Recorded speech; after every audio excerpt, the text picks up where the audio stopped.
vignoble André Lurton, c'est une vieille histoire, le greffage. C'est une spécificité des vignobles. Pour plusieurs raisons. La première, c'est la traçabilité des plants. Nous savons ce que nous faisons. La seconde, c'est le coût. Nous produisons à bien moindre coût que sur le marché. La troisième, c'est l'aspect sociétal. Nous faisons travailler énormément de monde. C'est très bien pour le tissu rural. Les vignobles André Lurton exploitent 550 hectares de vignes dans les appellations Pessac-Léognan, Bordeaux et Entre-deux-Mers. Le renouvellement du vignoble est de l'ordre de 5 à 7 % par an. Nous avons donc besoin de greffer chaque année entre 150 000 et 200 000 plants. La première étape du greffage consiste à débouturer les bois. Préparer les bois pour le greffage. On enlève les bourgeons de manière à ce que les racines, quand le bois sera en terre, se développent à leur place. Nous préparons donc les boutures, une à une. Ça demande énormément de main-d'œuvre. C'est un travail très long et fastidieux. Les plants sont mis en sach et ensuite mis en chambre froide pour leur conservation, jusqu'à temps à ce qu'on va les greffer. Nous préparons ensuite les greffons, à longueur prédéterminée. Nous débouturons ensuite les greffons, la variété de vigne française. C'est elle qu'on va greffer sur le porte-greffe. Le greffage est mécanique.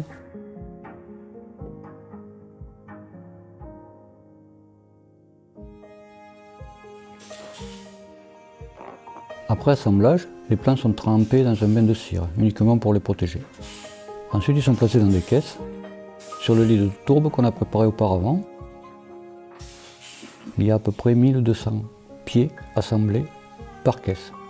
Après le greffage, les plants sont mis en chambre chaude, à 90 % d'humidité, à une température de 28 à 30 degrés, ce qui permet d'exciter les cellules de soudure et permet aux plants de caler, c'est-à-dire que le greffon se soude avec le porte-greffe. Ensuite, nous descendons les plants en serre. C'est un travail très physique. Nous les mettons sous une toile ombrée, de manière à ce que les plants s'acclimatent à la nouvelle température et à la nouvelle luminosité. Chaque travail est très méticuleux, il faut prendre grand soin de nos plants. Ça mobilise énormément de personnes. Il faut trier, couper, enlever les pieds qui n'ont pas pris, rafraîchir les racines et enfin mettre en pot.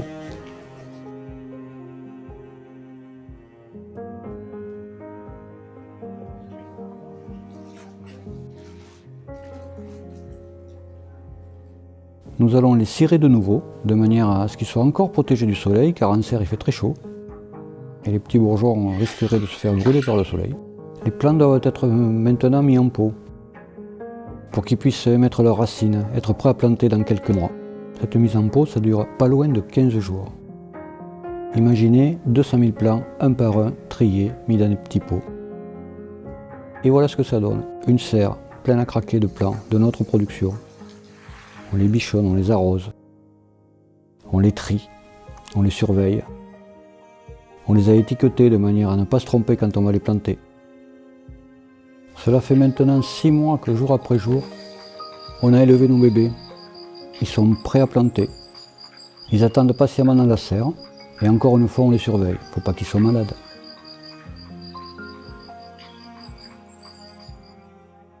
Nous sommes début juillet.